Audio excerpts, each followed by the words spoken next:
Excellent. So first of all, a very, very big thank you to Lisa Thompson for establishing the Move More with Friends group and for setting up the Gratefulness Challenge for this month. It is her enthusiasm, patience, and motivation that encouraged me to put this presentation together for you this evening. So please let me introduce myself, because some of you I don't know at all. My name is Linda Virgo, and I am a Konmari consultant. My job and passion is to share the joy of Marie Kondo's life-changing magic of tidying up. I began my life-changing transition about 4 years ago. On the precipice of becoming empty nesters, my husband and I realized that our family home, with all of its maintenance issues, was going to be just too big for the two of us. As we packed up our belongings for the downsizing move, it became abundantly clear that I was, shall we say, a collector. The house looked neat to the casual observer, but when you got into the closets and the nooks and crannies, there was just so much stuff. I was extremely organized. I knew where every little toy was, every little piece, which toy it belonged to, but it was also densely packed that it was difficult to get at anything. Even the professional movers that we use had underestimated the amount of stuff they had to move. While unpacking in our new space, I became overwhelmed by all of the stuff. My mother had recently passed away, and I had many of her things to contend with as well. One day, my daughter said, "Mom, have you ever heard of Marie Kondo? I think you will really like her." Well, the rest is history. I watched that Netflix series at least twice through, Googled Marie Kondo and her method, and when I discovered that they offered official training workshops to become a certified consultant, I was off and running. I literally quit my day job to become a KonMari consultant. So it is my pleasure this evening to share with you this concept of the life-changing magic of tidying up. My presentation tonight is called Being Grateful and Making Room for Your Possessions. I will be discussing the benefits of reconnecting with your possessions and how that can reduce stress by creating a tidy space that sparks joy. Marie Kondo's method is actually an extension of Japanese art steeped in tradition. Some of her practices stem from ancient rituals at Shinto shrines and expressions of deep respect for possessions and other inanimate objects. She spent her entire childhood obsessed with organizing, and she finally came to the conclusion that the best and most successful organizing process starts with decluttering. In her decluttering method, you focus on what you want to keep rather than what you want to let go. You choose what sparks joy. Just out of curiosity, who here has not heard of Marie Kondo and her KonMari method before? Just show of hands. Oh, okay, a couple of people. Excellent. Well, hopefully you'll learn some things this evening. So let's get started. Have you ever wondered why you feel that you should declutter? Is it because you spend so much time looking for something? Where was that red shirt? I know I have it somewhere. Is it because you buy an item and you just can't find the one that you have, so you just go and buy a new one because you couldn't find the one you know you have? Is it because you buy something new and then realize you have nowhere to put it? Well, it is all of the above. So your instincts are correct. And on top of that, all of these situations cause stress. Additionally, just seeing clutter causes stress. It is actually scientifically proven that clutter causes stress. Seeing clutter every day will raise your cortisol levels. Now, cortisol is this fight or flight mechanism that everybody has. is this chemical reaction. If it's triggered repeatedly by like seeing stress in that room and in that room as you go around your house, seeing clutter, I'm sorry. If that's triggered repeatedly, the cause will be physiological stress. So how can this stress cycle be reduced or eliminated? By the life-changing magic of tidying up.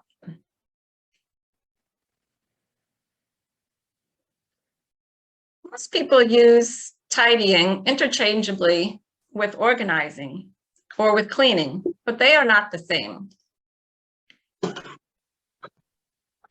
Organizing is arranging your items in a particular fashion and doesn't necessarily involve any reduction in quantity. There are many new shows on TV now that have an organizational theme, and some go so far as to increase your amount of stuff.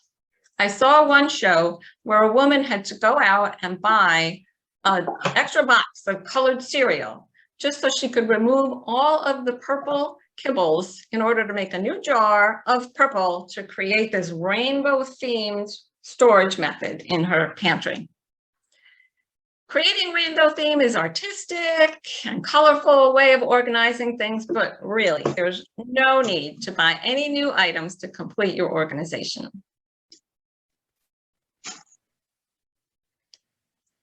Cleaning, everyone understands cleaning. This is removing the dirt from something. Cleaning is the act of confronting nature. Tidying is the act of confronting yourself and your possessions. The Konmari method of tidying involves reconnecting with all of your possessions. Like in this example here, this blouse. Why have I kept this blouse? There are many methods out there available today for decluttering and organizing your space. Some suggest moving the hangers in your closet around. If something winds up at the back, that means you haven't worn it for a while and you should let it go. Another popular trend was to organize by location, meaning first you do the bathroom and then you do the kitchen. The problem with this method is that you never really get a grasp on your entire inventory of things. And sadly, so many people find that they revert back to clutter in no time. How to begin tidying once and for all. Step one is to create a vision. How do you see yourself living your ideal lifestyle? Is it being able to have time, take a warm bath surrounded by candles and soft music as soon as you get home from work? Is it to be able to do laundry and put away the folded clothes immediately? So the first step is to really think about what it is that you want to have different. And then you can reflect on that vision during the process. It will help keep you focused. The next step is to understand and follow the categories in order. There are 5 categories in the Konmari tidying method: clothing, books, papers, kimono, which is really like all other things. It's miscellaneous, it's bathroom cabinets and kitchen, everything all together. And then the final and 5th category is sentimental, which is usually the most difficult category. If you can complete all 5 categories, you will have fulfilled what we call the tidying festival. For every category, the process is you will gather all of your items of that category into one place. This means everything. For clothing, this means pants, shirts, underwear, hats, gloves, coats, dresses, winter storage, etc. You get the idea, everything, and put it all into one pile.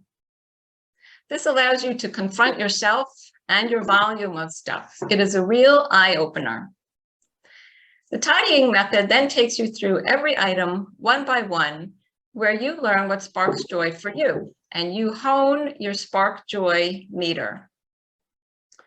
The Konmari Method is about creating a joyful life. It is a formal process by which you keep what sparks joy for you, which results in a home where you are surrounded by items that bring you joy. You focus on the future and whether these items belong in your future. Example, if I didn't own this, would I go out and buy it? This method is the most effective of decluttering. It transforms the way you look at things and helps you examine your inner state. And it helps you confront your past. Joy checking is the step where you really learn to understand what makes you happy. The joy check process can be very difficult. People hold on to things for many reasons. Certain clothing may hold fun memories of the past. Oh man, I wore this shirt when I fill in the blank. If I let it go, I will lose that memory. The best way to find out what we really need is to get rid of what we don't. Facing our possessions forces us to confront our imperfections and inadequacies. And it really makes you ponder why you are holding on to something. This can be very difficult, but it will be very liberating.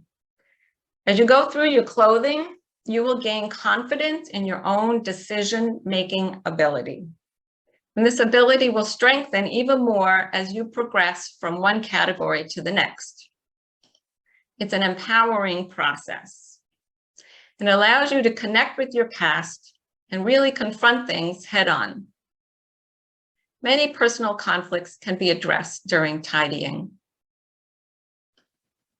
Another remarkable benefit of this method is being able to always have a visible inventory of all of your possessions.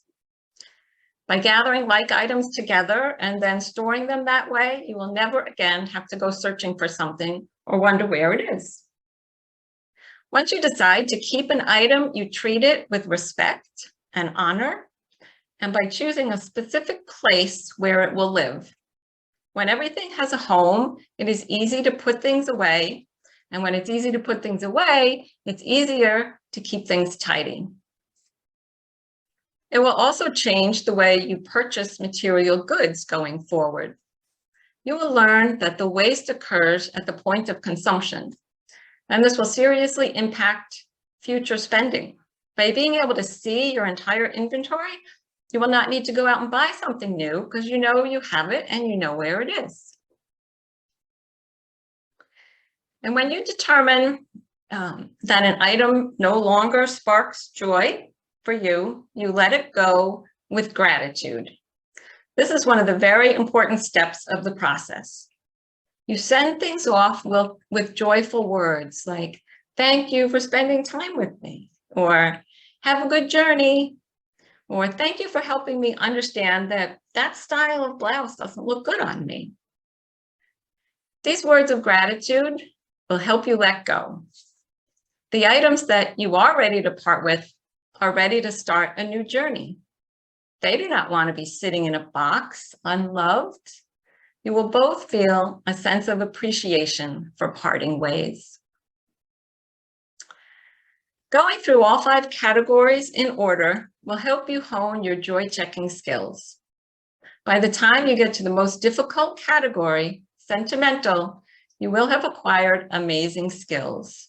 Your ability to make important decisions will become easier. Finally, after joy checking all the categories, you will be able to organize things. Every item you keep is important to you and demands respect. Show respect and gratitude to your items by assigning a specific home for each item. And in doing so, you will make it easy to keep things in order. We all know maintaining a home is a never-ending process, but it doesn't need to be a never-ending battle. No home is ever perfect all of the time. You live there. Things happen, new items come in, new projects get started, kids grow and change, might get a new pet. So this method will remind you to keep and treat everything with respect. Human beings can only really cherish a limited number of things at one time. Keep what you cherish and let go of the rest, and you should never revert to clutter again.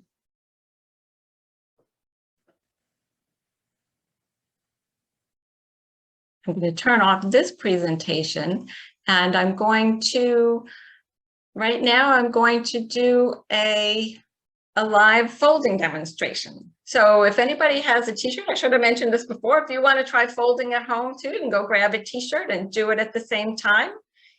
If not, we're recording this, so you can try it again later, but I'm going to move over here for 1 second.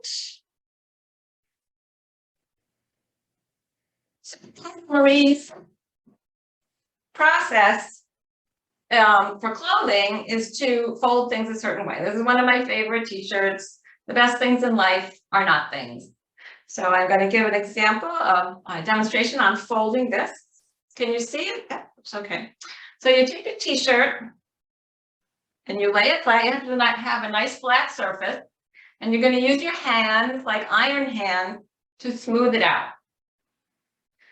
The first thing you do is you're going to take one side and bring the shoulder over to the neck side on the other side. It's like folding it in thirds. And then you smooth it out again, and you're sharing positive energy with your clothing and showing them that you respect your clothes, and they'll be there to support you. Once you fold that over, then you're going to flip the sleeve back to the center. Then you do the same with the other side. You're going to take the outside edge and bring that over to the middle, smooth it out again, and then you fold that sleeve to the inside as well. The idea is you're creating a long rectangle. So now you take that rectangle, you're going to take the neck end, fold the whole thing in half, bring that neck to the other end, smooth it out again. You have your shorter rectangle. You're going to take the sort of rough edge here and fold that up in thirds. So you go about a third of the way. And then you finish that off by going the rest of the third of the way. And that should provide you with something that actually stands on its own. So the beauty of folding clothing like this, it's supposed to reduce wrinkles because you're not stacking your clothes on top. The pressure from that will cause wrinkles.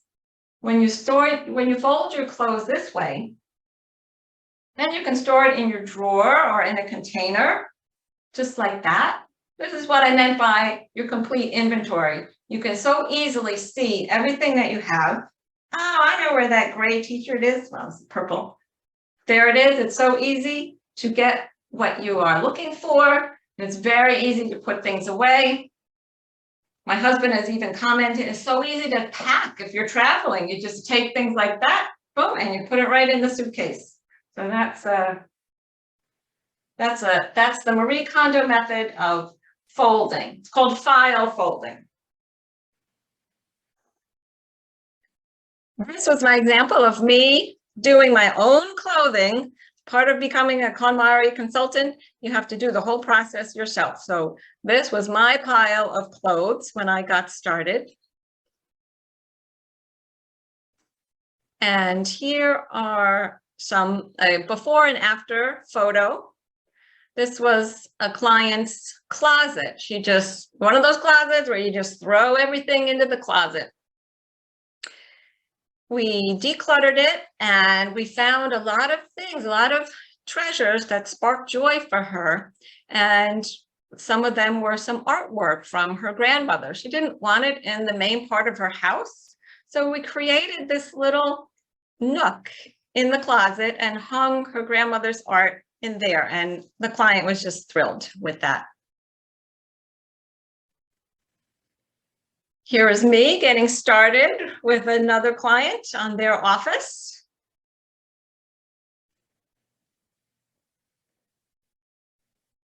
And that is the Konmari process in a nutshell.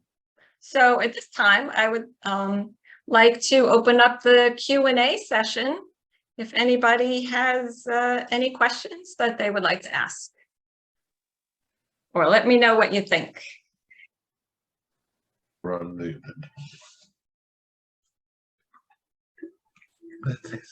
No, we can hear you, George, if you have a question. I'm just processing it. By the way, great presentation. I really like the idea that you take it from a positive point of view instead of saying, I don't need you, get out of here. Off to the next. In some cases, you can give the stuff away. We've done that with the Salvation Army, etc. But sometimes it does go in the dumpster and it goes into the afterlife. And that's all right too, because it's not needed. It's lived.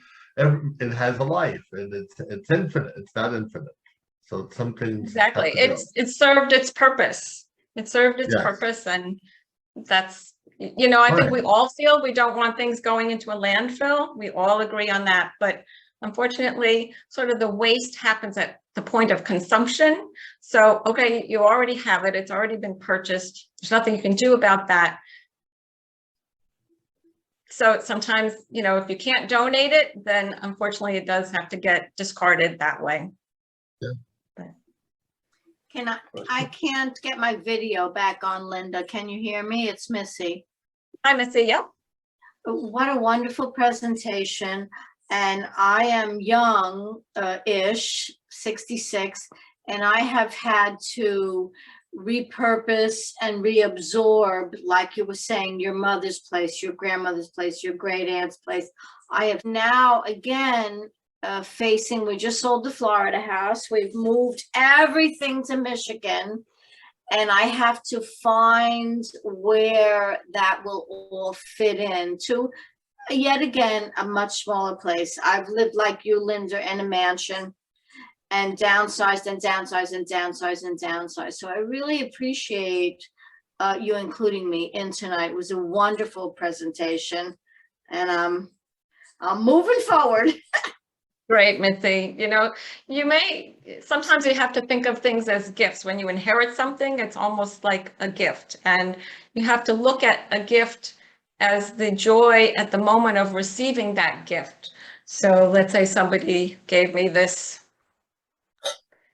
and the joy was my the problem thought that went into it. Well, my problem with my inheriting all these things they are like Maxfield Parrish prints, and they're all very valuable things that I want to, at some point, perhaps pass down to family, although family is not ready to accept it. So some of my joy is that I'm going to have to find room in my garages to hang all these great pictures or whatever, and then at a more appropriate time gift them. Like, you know, when you have things that are valuable, it's hard to just say, okay, I'm just going to get rid of it all. Yeah, that's a great point. So each person has to decide the value that it has for them. The other issue is too, like the kids don't necessarily want it. So you have to kind of work them saying how great this item is. That's a great point, because I hear that a lot from many people in our age group that have children who are adults now. The kids don't want it. This was the greatest furniture back then, but they don't want to break front anymore. And it's okay. They want to buy their own furniture. They have the ways and the means to do it. And so you have to realize that not everything is going to be something that you hand down to your offspring. It's really a sad thing that all the beautiful porcelain dishes that no longer can go in the dishwasher unless you have the China setting can't be handed down. It's a dilemma. Yeah, go ahead, Sarah. Did you have a question? Yes, I did. Well, great presentation, Linda. I've really learned a lot. I know you've done other presentations before in Toastmasters, but I really enjoyed it. Great job. I have one question, and I've been beginning to get rid of stuff since I moved to my home in Poughkeepsie 2 years ago. I've been getting rid of stuff, but what do you do with greeting cards? Like, I've kept all my greeting cards, and now I'm like, I need to get rid of that. I either want to recycle or repurpose it or make, some crafts. I do the shoebox ministry. I'm trying to figure out way to recycle, because I'm all about saving the environment. I hate to put things in, just throw it away. So what do you recommend for that? Well, that's a great question. First, step one is the greeting cards that you've been received from other people. They kind of fall into the sentimental category. So they would be in that last category. But if you are ready to part with them, first you're going to decide if it's something you want to keep and maybe put in a scrapbook, something like that, like your treasured greeting cards that you received, to keep those. Have a plan for what you want to do with them. And those that you don't want to keep for yourself, to figure out ways to repurpose them or recycle them. I liked your idea of covering shoe boxes with them. Sometimes there are like assisted living homes, things like that, that maybe could use the pictures. If you take the front off of the greeting card, and maybe they could use, the picture from the front of it to do something if they're doing a craft, maybe cutting it up, something like that. So once you're ready to let go of those. I'm working on a drawer right now. It's all full of cards, and I was like, I need to do something with these. So, but I love all your others, and I'm going to start putting that into practice. Great job, Excellent. Linda. I really appreciate it. Thank you so much. Thank you so much. Oh, yeah, go ahead, Lisa. Well, I've got a question. Your presentation again was fabulous. I concur with everyone, and I'll be writing it up as a fabulous evaluation. I did manage to fold my t-shirt. I think I might have mine a little wider than yours. When I put it into thirds, I made it wider. The biggest problem that I have with making t-shirts like this, right? It's neat and it fits in my drawer better, but I can't see what kind of a t-shirt this is. So when I travel, I'm not trying to just travel with certain colors. I'm trying to travel with t-shirts that bring me joy in certain locations. So I think this was an Alaska t-shirt, and I would like to bring my Alaska t-shirts when I go to Alaska, and I can't tell from this what it is. When I go sailing, I need to wear t-shirts that are from my group. And again, I can't tell that just by looking at the color of a folded t-shirt. I probably have over 100 t-shirts that I've collected throughout the years, probably well over 100. And I have no idea. I also don't know the size of this t-shirt from looking at it. So sometimes I'm okay wearing a large, sometimes I really want a XXX. So all right. How am I supposed to know once I folded it what it is? Yeah, that's a great question. The way I did it in the demonstration, most t-shirts have the image or saying on the front of the shirt without anything on the back. So by folding it the way we did, you have just that solid fabric like that. You don't see what t-shirt it is exactly. And that's Marie's method because she likes simplicity. She doesn't like seeing or having visible all the words and colors and graphics and things like that. So something like this is much plainer. If you need to do it the other way, just turn it over so that when you're done, let me see if I can do this real quickly in my lap. When you're done, the words will be on the outside. Yeah, Linda looks gorgeous. And then that would help. Absolutely. Then you can see what it is. Right. Yeah. That's a great idea. I know it'd still be the same shape, but now at least I'd be able to see what it is. Right. Right. Even if it didn't fit, like on this one, it didn't fit right on the top, but if you lift it up a little bit, you'll know, oh, it's that Right. one. And exactly. Yeah. Thank you. So that's a possible solution. So. Well, thank you, everyone. Does anyone else have a question or anything else? I'm going to stop the recording right now and